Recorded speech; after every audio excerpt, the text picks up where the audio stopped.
Good morning, my dear students. Today I am going to teach ideal transformer. तो ideal transformer में हम पढ़ेंगे कि आइडियल ट्रांसफार्मर की क्या क्या करेक्टरिस्टिक्स होती है। तो सबसे फर्स्ट आइडियल ट्रांसफार्मर स्टार्ट करने से पहले मैं आपको थोड़ा सा ब्रीफ कर देता हूँ। जैसा कि मैंने आपको पिछली क्लास में बताया था कि ट्रांसफार्मर का इक्विवेलेंट सर्किट डायग्राम हम दो तरीके से ड्रॉ करते हैं, when primary refer to secondary and secondary refer to primary. तो हमने यहाँ पे जो सर्किट डायग्राम ड्रॉ किया है इसमें हमने सेकेंडरी को प्राइमरी साइड में रेफ़र किया है। तो हम सबसे पहले देख लेते हैं कि R1 आपका क्या था, प्राइमरी वाइंडिंग का रेजिस्टेंस था, एंड X1L क्या है, प्राइमरी वाइंडिंग का लीकेज रिएक्टेंस है। सिमिलरली आपका R2 and X2L secondary winding का रेजिस्टेंस एंड लीकेज रिएक्टेंस है after referred to a primary side. RC आपका क्या था, कोर वाइंडिंग कोर रेजिस्टेंस था, और XM था आपका मेन रिएक्टेंस था, जिसके करस्पॉन्डिंग करंट आपकी core loss component of current और मैग्नेटाइजिंग कंपोनेंट ऑफ करंट थी। ये कंबाइन आपका क्या बना रहे थे, नो लोड करंट I0 बना रहे थे। I1 आपका क्या है, प्राइमरी करंट है, जो कि किसका समेशन था, no load current plus load current. आपका I2 डैश क्या है, load current after refer to a primary side, और ये दोनों कंबाइन मिलकर क्या बनाएंगे, I1 बनाएंगे। सिमिलरली आपका क्या था, V1 सप्लाई वोल्टेज था और V2 लोड साइड का वोल्टेज था। ये आपका आफ्टर रेफर करने के बाद V2 डैश है, ठीक है। तो मेन वाइंडिंग जो आपका रिएक्टेंस है यही आपकी क्या करेगी, मेन फ्लक्स प्रोड्यूस करेगी। ये आपकी क्या प्रोड्यूस करेगी, मेन फ्लक्स प्रोड्यूस करेगी। Main winding reactance XM produces अ मेन फ्लक्स। यही आपका क्या होगा, यूजफुल फ्लक्स होगा। ये आपका क्या होगा, मेन फ्लक्स या यूजफुल फ्लक्स होगा। और ये जो आपकी होगी लीकेज रिएक्टेंस, ये आपका सेकेंडरी लीकेज फ्लक्स और प्राइमरी वाइंडिंग का जो लीकेज रिएक्टेंस होगा ये आपका क्या करेगा, प्राइमरी लीकेज फ्लक्स प्रोड्यूस करेगा, जो कि आपका अनयूजफुल फ्लक्स होगा। तो सबसे पहले हम आइडियल ट्रांसफार्मर की कैरेक्टरिस्टिक्स अब वन बाय वन करके डिस्कस कर लेते हैं। तो सबसे फर्स्ट ये आपका लॉसेस क्या होगा, characteristics of an ideal transformer. तो लॉसलेस होगा आपका आइडियल ट्रांसफार्मर। क्या होगा, ideal transformer should be lossless. That means आपके लॉसेज जो होंगे ट्रांसफार्मर में, आइडियल ट्रांसफार्मर में, वो क्या होंगे, जीरो होंगे। लॉसेस की जब हम बात करेंगे तो दो तरह की लॉसेस की हम बात करेंगे। फर्स्ट जो आपकी होगी कॉपर लॉस, कॉपर लॉस, या इसको हम इस तरीके से लिखते हैं PCU, कॉपर लॉस। ये क्या होना चाहिए, आपका जीरो होना चाहिए। अब कॉपर लॉस जीरो होने के लिए आपका क्या क्या होगा, यहाँ पे कंडीशन कौन कौन सी सेटिस्फाई करेगी कॉपर लॉस जीरो होने के लिए। सबसे फर्स्ट आपका लॉसेज तो जीरो हो गया, लॉसेज के अंडर में आपका कॉपर लॉसेज जीरो हो गया, तो कंडीशन बनते जा रहा है। आप पहला पॉइंट लिखो कि लॉसेज जीरो, लॉसेज जीरो के अंडर में आपका एक और पॉइंट बन गया कि कॉपर लॉसेज जीरो। आपको पता है कि कॉपर लॉस क्या होता है, I1 square into R1 plus I2 square into R2। ये जीरो कब होगा, ये लॉसेज जीरो कब होगा, जबकि R1 और R2 की वैल्यू क्या होगी, जीरो होगी। That means primary and secondary winding resistance should be equal to zero, ठीक है। तो देखो कंडीशन बनते जा रहा है। तीसरा कंडीशन आपका क्या बन गया, primary and secondary winding resistance zero, ठीक है। लॉसेज जीरो में आपने ये देखा कॉपर लॉसेस को, है ना। अब इसी तरीके से हम क्या बात करेंगे कि आयरन लॉस भी क्या होगा, जीरो होगा। लॉसेज जीरो, लॉसेज जीरो में आपका copper loss zero, copper loss zero तो primary winding resistance and secondary winding resistance zero, again आपका copper loss zero and also iron loss zero. Iron loss आपका क्या होता है, आयरन लॉस की अगर मैं बात करूं तो क्या होगा, V1 स्क्वायर बाई RC, और ये जीरो होने के लिए आपकी RC की वैल्यू क्या होनी चाहिए, इनफाइनाइट होनी चाहिए। तो कोर रेजिस्टेंस क्या होना चाहिए, इनफाइनाइट होना चाहिए। इसको हम दूसरे तरीके से भी समझ सकते हैं, आयरन लॉस को V स्क्वायर बाई R लिखो, या कोर में जो करंट है IC जो करंट है IC स्क्वायर इंटू RC, इसके लिए क्या होनी चाहिए, IC जीरो होनी चाहिए। आयरन लॉस को जीरो होने के लिए क्या होना चाहिए, आईसी की वैल्यू जीरो होनी चाहिए। और आईसी क्या होगी, V1/RC। आईसी की वैल्यू जीरो कब होगी, ये वैल्यू जीरो कब होगी, जब आरसी की वैल्यू इनफाइनाइट होगी। तो कुल मिला के आपका क्या होना चाहिए, आरसी की वैल्यू इनफाइनाइट और आईसी की वैल्यू जीरो। ये दोनों कंडीशन यहाँ पे आपका आ गया आयरन लॉस जीरो होने के लिए। आरसी की वैल्यू इनफाइनाइट और आईसी की वैल्यू जीरो। और आरसी की वैल्यू इनफाइनाइट होने के लिए ये क्या हो जाएगा आपका, कोई भी resistance infinite that means open circuit, यहाँ से क्या हो जाएगा ओपन सर्किट। ठीक है, नेक्स्ट हम ये समझते हैं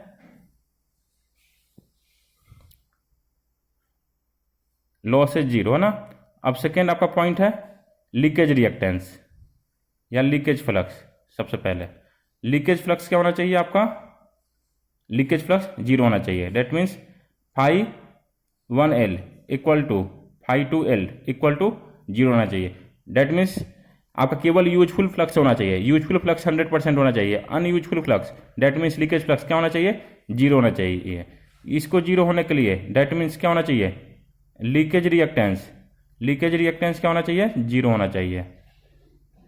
लीकेज रिएक्टेंस क्या होना चाहिए, जीरो होना चाहिए। लीकेज रिएक्टेंस जीरो होने के लिए क्या होना चाहिए, X1L equal to X2L equal to zero.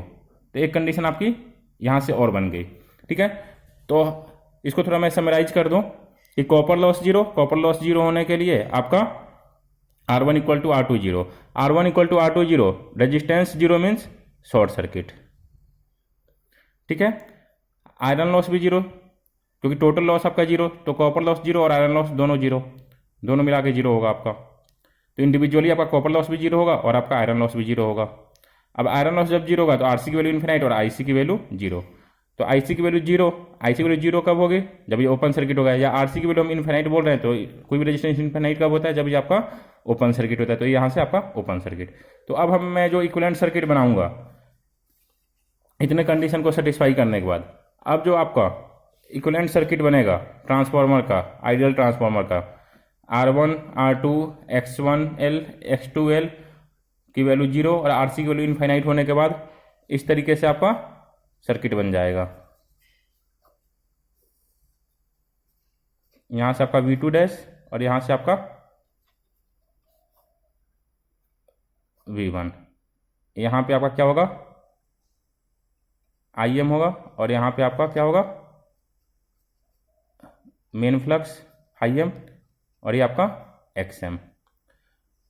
XM है तो इसका इंडक्टेंस कितना होगा, LM होगा। अब देखते हैं कि नेक्स्ट पॉइंट आपका थर्ड पॉइंट वोल्टेज रेगुलेशन की बात करते हैं। वोल्टेज रेगुलेशन क्या होगा, आपको पता है कि वोल्टेज रेगुलेशन क्या होता है, secondary side no load voltage minus secondary side full load voltage. Secondary side no load voltage क्या होगा, E2 होगा और फुल लोड वोल्टेज क्या होगा, यहाँ पे अगर हम देखें तो यहाँ पे V2 डैश होगा।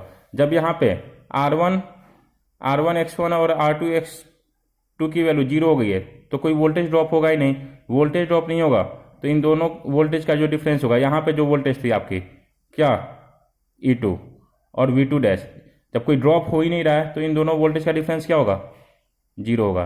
दैट मीन्स आपका वोल्टेज रेगुलेशन आइडियल ट्रांसफार्मर का क्या होना चाहिए, जीरो होना चाहिए। नेक्स्ट हम बात करते हैं कि IM की वैल्यू भी क्या होगी, जीरो होगी, but φm not equal to zero होगा। φm की वैल्यू जीरो नहीं होगी। डेट मीन्स ये मेन फ्लक्स है, मेन फ्लक्स ही तो रेस्पॉन्सिबल है ट्रांसफार्मर के कोर में फ्लक्स को सेटअप करने के लिए। तो मेन फ्लक्स ट्रांसफार्मर के कोर में आपका यूजफुल फ्लक्स कभी भी जीरो नहीं होगा। Magnetizing component of current zero हो जाएगी। देखो इसको हम इस तरीके से समझते हैं, जो मेन फ्लक्स है, फ्लक्स क्या होता है MMF बाई रिलक्टेंस। अब MMF के लिए मैंने N1 इंटू IM क्यों लिखा, क्योंकि जो प्राइमरी में हम जब सप्लाई देते हैं तो वही आपका मेन फ्लक्स प्रोड्यूस करवाता है। ठीक है, तो हम इसको इस तरीके से लिखेंगे N1 into IM divided by reluctance को क्या लिखेंगे 1/μ, जो कि परमिएबिलिटी होती है, इंटू L/A। अब देखो फ्लक्स मैक्सिमम होना चाहिए कोर में, ट्रांसफार्मर के कोर में फ्लक्स मैक्सिमम होना चाहिए, इनफाइनाइट होना चाहिए। डेट मीन्स रिलक्टेंस क्या होना चाहिए, किसी भी मैग्नेटिक मटेरियल का रिलक्टेंस क्या होना चाहिए, जीरो होना चाहिए मैक्सिमम फ्लक्स को सेटअप करने के लिए। The magnetic core offer a zero reluctance to set up a maximum flux. तो फ्लक्स को मैक्सिमम होने के लिए रिलक्टेंस जीरो, और रिलक्टेंस आपका क्या है 1/μ into L by A. Reluctance को जीरो होने के लिए आई नॉट हाई की वैल्यू, परमिबिलिटी की वैल्यू क्या होनी चाहिए, इनफाइनाइट होनी चाहिए। तो यहाँ से एक और कंडीशन निकल गया, reluctance should be zero and permeability should be infinite of an ideal transformer.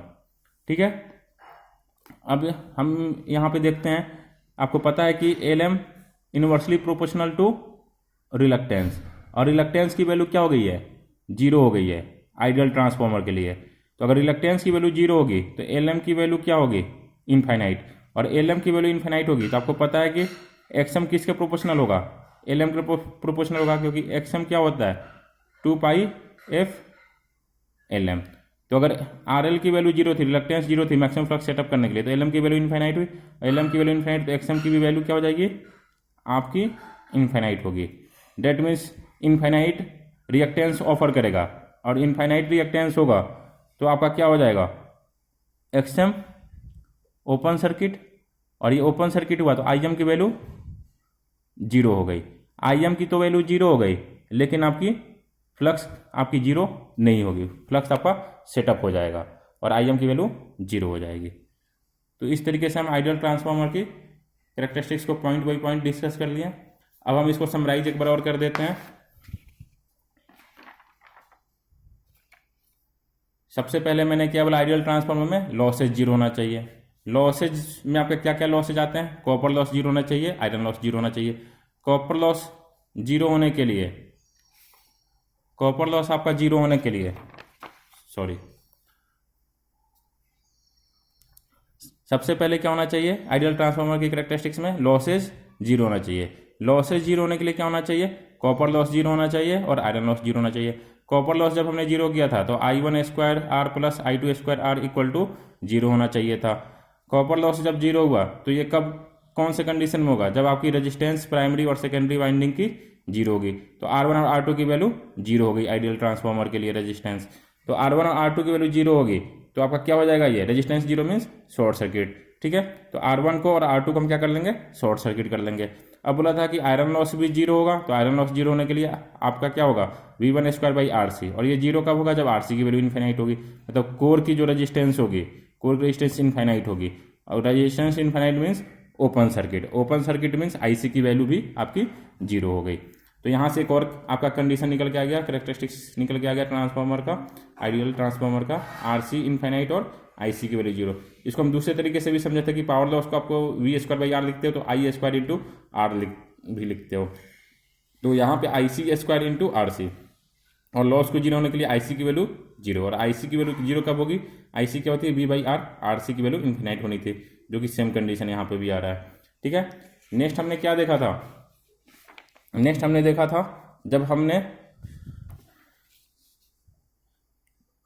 इसको ओपन कर दिया, इन दोनों को शॉर्ट कर दिया, तो थर्ड कंडीशन आपका क्या था कि आपका जो यूजफुल फ्लक्स है वही केवल ट्रांसफार्मर में होना चाहिए, और unuseful flux that means leakage flux क्या हो जाना चाहिए, जीरो होना चाहिए। लीकेज फ्लक्स जीरो होगा दैट मीन्स आपका लीकेज रिएक्टेंस जीरो होगा, और leakage reactance zero, reactance zero means again XL1 और XL2 की वैल्यू जीरो, दैट मीन्स ये भी आपका शॉर्ट सर्किट हो जाएगा। तो ये दोनों शॉर्ट सर्किट, ये दोनों शॉर्ट सर्किट और ये ओपन सर्किट। तो आपका इक्विवेलेंट सर्किट किस तरीके से बना, आपका इक्विवेलेंट सर्किट कुछ इस तरीके से बना, है ना। अब हमने देखा था कि जब कोई ड्रॉप हो ही नहीं रहा है पूरे लाइन में तो क्या हो जाएगा, वोल्टेज रेगुलेशन आपका क्या हो जाएगा, जीरो हो जाएगा। तो आइडियल ट्रांसफार्मर का वोल्टेज रेगुलेशन क्या होगा, जीरो होगा। अब हमने बोला था कि IM की वैल्यू जीरो होगी लेकिन φm की वैल्यू जीरो नहीं होगी, मतलब मेन वाइंडिंग मेन जो फ्लक्स प्रोड्यूस कर रहा है उसकी वैल्यू जीरो नहीं होगी, लेकिन आपका मैग्नेटाइजिंग कंपोनेंट ऑफ करंट क्या हो जाएगा, जीरो हो जाएगा। तो इसको हमने इस तरीके से देखा था, IM equal to zero but φm not equal to zero. और φm क्या होता है, फ्लक्स क्या होता है, MMF बाई रिलक्टेंस, और रिलक्टेंस की वैल्यू क्या होती है 1/μ इंटू L/A।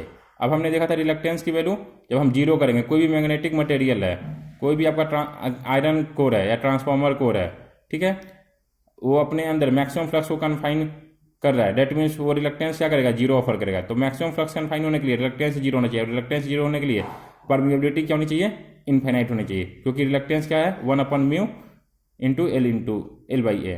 तो रिलक्टेंस आपका इनवर्सली प्रोपोर्शनल है किसके, परमिएबिलिटी के। तो मैक्सिमम फ्लक्स कन्फाइन करने के लिए रिलक्टेंस जीरो, और रिलक्टेंस जीरो होने के लिए मैग्नेटिक मटेरियल की या ट्रांसफार्मर कोर की परमिएबिलिटी इनफाइनाइट होनी चाहिए। तो reluctance zero and permeability infinite. अब हमको पता है कि जो मैग्नेटाइजिंग रिएक्टेंस है, मैग्नेटाइजिंग इंडक्टेंस है, ये इनवर्सली प्रोपोर्शनल टू रिलक्टेंस होता है, ठीक है। और रिलक्टेंस की वैल्यू 0 हो गई तो इंडक्टेंस जो मैग्नेटाइजिंग इंडक्टेंस है इसकी वैल्यू क्या होगी, इनफाइनाइट होगी। और मैग्नेटाइजिंग इंडक्टेंस अगर इनफाइनाइट हो गया तो मैग्नेटाइजिंग रिएक्टेंस भी क्या होगा, इनफाइनाइट होगा, क्योंकि मैग्नेटाइजिंग रिएक्टेंस जो होता है मैग्नेटाइजिंग इंडक्टेंस के डायरेक्टली प्रोपोर्शनल होता है। तो यहाँ पे एक्सएम की वैल्यू भी इनफाइनाइट हो गई। और अगर ये रिएक्टेंस की वैल्यू इनफाइनाइट हो गई डेट मीन्स ये क्या हो जाएगा, कोई भी आपका रिएक्टेंस या resistance infinite that means open circuit है। ये ओपन सर्किट हो गया तो main magnetizing component of current क्या हो जाएगा, 0 हो जाएगा। अगर ये 0 हो गया तो क्या हो जाएगा, आपका केवल फ्लक्स यहाँ पे मैक्सिमम कन्फाइन होगा और करंट की वैल्यू 0 हो जाएगी, main magnetizing component of current. तो इस तरीके से आप आइडियल ट्रांसफार्मर की कैरेक्टरिस्टिक्स यहाँ पे देख सकते हो पॉइंट बाई पॉइंट, और एक एक पॉइंट को आप नोट कर लेना। Thank you class.